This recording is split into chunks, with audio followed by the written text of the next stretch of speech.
এবার আসছি আমরা ব্যাটের যে পিক আপটা, সেই পিক আপটা কিরকম হওয়া উচিত।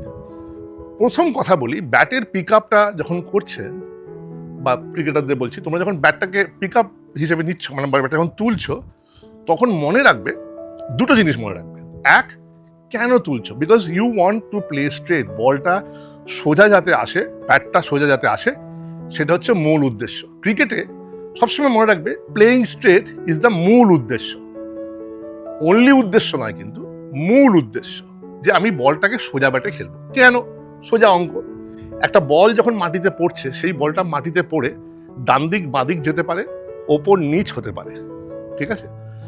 তো যখন ডান দিক বাঁ দিক যাচ্ছে সেটা তুমি তো ম্যানেজ করতে পারছো, কিন্তু যদি ওপর নিচটা হয়ে যায়, ডান দিক বাঁ দিক অনেকটা সুইং এর উপর ডিপেন্ড করবে, পিচিং এর উপর ডিপেন্ড করবে, কিন্তু যদি বলের উইকেটের ওপর পড়ার পর বলটা যদি কম্পারেটিভলি লো হয়, তাহলে কি তোমার ব্যাটের এই জায়গায় লাগার জায়গায় এই জায়গায় লাগলো বা এই জায়গায় লাগলো।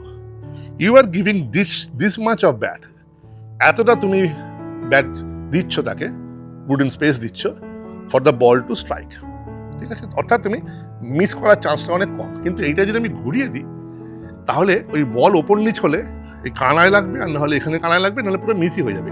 এইটুকু জায়গা দিচ্ছ তুমি। So the beauty of playing straight as oppose to across is this.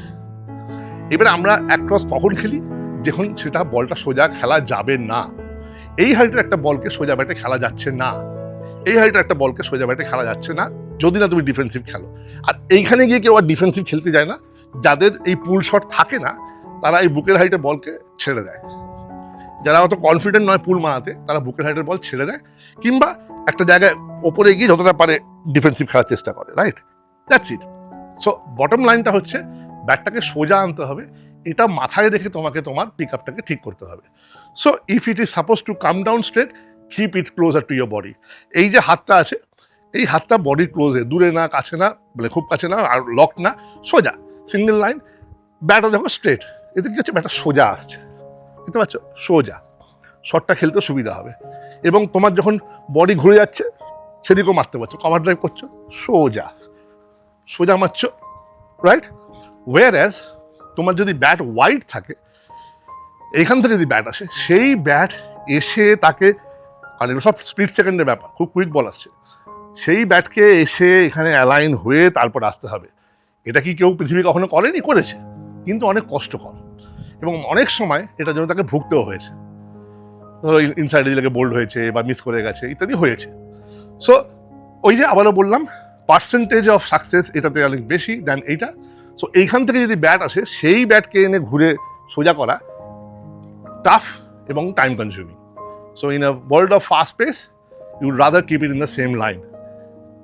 Okay, so that was about pick up. আরেকটা যেটা পিক আপের মাথায় রাখতে হবে, সেটা হচ্ছে যে যখন আমরা ব্যাটটাকে পিক আপ করবো, আমরা সেটা পিক আপটা করবো কিন্তু বাঁ হাতের ওপর, ডান হাতের ওপর না।